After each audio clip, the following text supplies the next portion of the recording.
ሰላም ሰላም አድማጭ ተመልካቾቻችን እንዲሁም ደግሞ የጻምሮ የሀገር በቀል ሕክምና ዩቲዩብ ቻናል ተከታታዮቻችን ከዚህ በፊት ጀምረን የነበርነውን በተለይ የሀገር በቀል ዕውቀትን በሳይንሳዊ ምርምር የተደገፉ ዕውቀቶችን ለማህበረሰቡ ማድረስ በባለፈው ሳምንት ጀምረናል። ዛሬ የጀመርነው ፕሮግራም ይቀጥላል። እንግዲህ ዛሬ ከጀመርነው ስንቀጥል ስለ እንቆቆ ወይም በሳይንሳዊ ስያሜው ኢምፔሊያ ሽምፐራይ የሚባለውን እጽዋት በሳይንሳዊ መንገድ እና በባህላዊ መንገድ ማህበረሰቡ ለምን ይጠቀምበታል? ያ ዕውቀት በሳይንሳዊ መንገድ የተረጋገጠ ነው ወይ?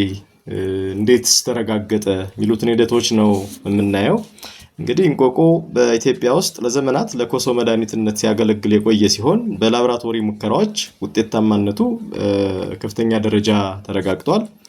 እንግዲህ በተሙከራ ሂደት ስንሄድ አንደኛውና ዋነኛው ንቁ ንጥረ ነገሩን መለየት ወይም አክቲቭ ኢንግሪዲየንት የሚባለውን አክቲቭ ኮምፓውንዱን መለየት ነው። ይህ አክቲቭ ኢንግሪዲየንት ወይም ንቁ ንጥረ ነገር በእንቆቆ ፍሬ ውስጥ እንደሚገኝ ተመራማሪዎቻችን አረጋግጠዋል። ይህም ኬሚካል ኢምቤሊን የሚባል ኬሚካል ነው።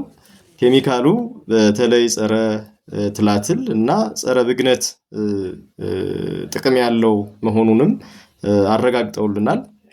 ጸረ ትላትል ነው ወይም አንታይ ሄለመንቲክ ነው ስንል ኮሶን የመግደል አቅሙ ከፍተኛ መሆኑን በምርምር አረጋግጠውልናል። ሌላው ጸረ ብግነት ነው ስንል ደግሞ ወይም አንታይ ኢንፍላማቶሪ ነው ብለው የሚገልጹት ህመምንና እብጠትን የመቀነስ ባህሪ ያለው እንደሆነ ተመራማሪዎቻችን አረጋግጠውልናል ማለት ነው። እንግዲህ ይሄ ሂደት በቤተ ሙከራ እንዴት ይኬዳል የሚለው ነው ሌላኛው በተለይ በባህል ሕክምና ወይም በሀገር በቀል ሕክምና ተሰማርተው የሚገኙ ወንድሞች እህቶቻችን ማወቅ የሚገባቸው እንዲሁም ያ ዕውቀት ከዘመናዊ ዕውቀት ጋር አብሮ መቀናጀት አለበት ብለን ስናወራ እና እድገቱንም በዚህ መጠን ስንወስን ወደፊት ለማሳደግም ስናስብ ተቀራርቦ ለመስራት እንዴት አድርገው ነው የሚሄዱት የሚለውን ማሳየት የግድ ያስፈልጋል። የላብራቶሪ ዝግጅቱ ፍሬውን መልቀም ያስፈልጋል። ፍሬውን በጥንቃቄ ማድረቅ ያስፈልጋል። ካደረቅን በኋላ መፍጨት ያስፈልጋል። እንግዲህ ዱቄቱ ላይ ነው ማለት ነው ስራዎቹ የሚሰሩት። ፍሬውን አድርቀን ከፈጨን በኋላ በተለያዩ ያ ንቁ ንጥረ ነገር ያልነውን ወይም አክቲቭ ኮምፓውንድ ያልነውን አይዞሌት ለማድረግ ለመለየት የተለያዩ መለያ መንገዶችን ይጠቀማሉ። በውሃ ያሟሙታል። በተለያዩ አልኮሎች በኢታኖል ያሟሙታል። ሜታኖል የሚባል አልኮል አለ፣ በዛም ያሟሙታል። ቶሊዩን፣ ኢተር እነዚህ ሁሉ ያን ንጥረ ነገር ለማግኘት ለማሟሟት የምንጠቀምባቸው የአሟሚ የውህድ አካሎች ናቸው። ስለዚህ በየትኛው የሟሟው የተሻለ ውጤት አለው የሚለውን ደግሞ እንግዲህ ሕክምናው ሰው ላይ አይጀመርም፣ ሰው ላይ ማሳከም ሰው ላይ አይሞከርም። በመጀመሪያ አይጠ መጎጥና ጥንቸሎች ላይ ነው ሙከራው የሚከናወነው።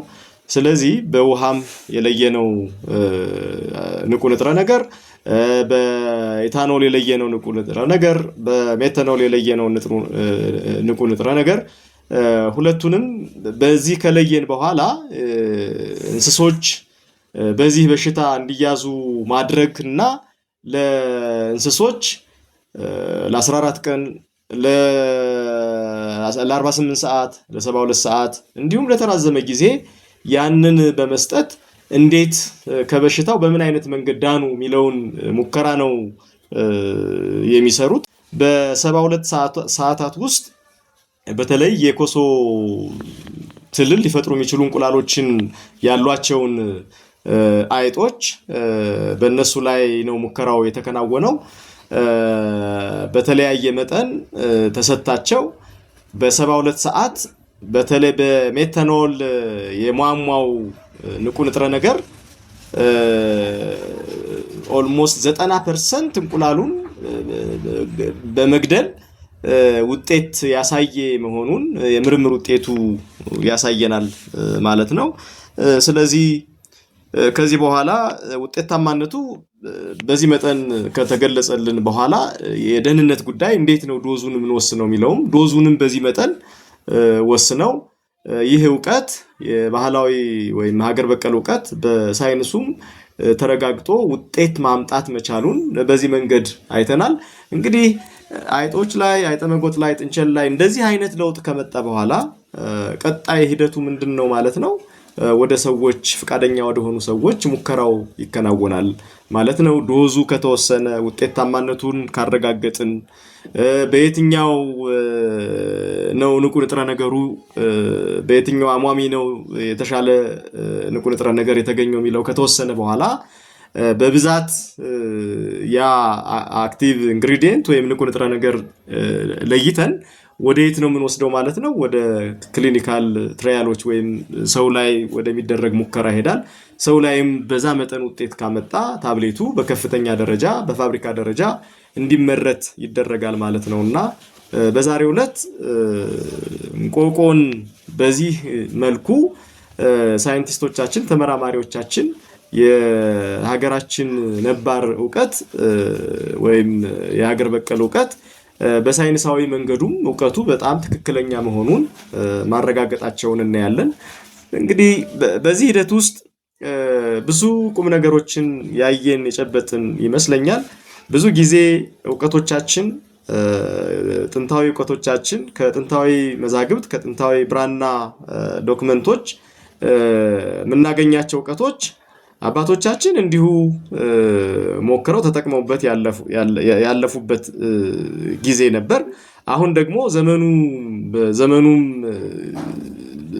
በመታገዝ ወደ ዘመናዊ ምርምር በማምጣት ዕውቀቶቻቸውን እየፈተሽን ለሰፊው ማህበረሰብ ማዳረስና ሀገራችንም የውጭ ምንዛሬ የምትዋጣበት መቀነስ ከዚህ ካሁኑ ትውልድ ይጠበቃል። ዕውቀቶቹ አሉ።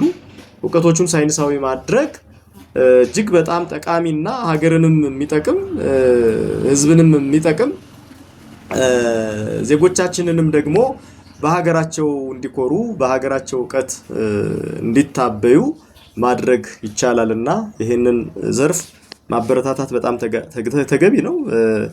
ይሄንን ቪዲዮ የምታዳምጡ አድማጭ ተመልካቾቻችንም ለሰፊው ማህበረሰብ እንዲደርስ ሰብስክራይብ ሼር ማድረግ እንዳትረሱ። ዘርፉንም እንዲህ አይነት አስተዋጽኦ ያለው ዘርፍ ስለሆነ የሀገር በቀል ዕውቀትንም ማበረታታት በዘርፉ ላይ የተሰማሩ ሰዎችንም ማበረታታት ተገቢ ነው ብለን በዚሁ አጋጣሚ መልእክት እናስተላልፋለን። ስላዳመጣችሁን እጅግ በጣም እናመሰግናለን። በሚቀጥሉት ይሄንንና መሰል እጽዋቶችን ዕውቀቶችን ይዘን ወደ እናንተ እንመጣለን። ለዛሬው በዚሁ ይቆየን። ሰላም ሁኑ።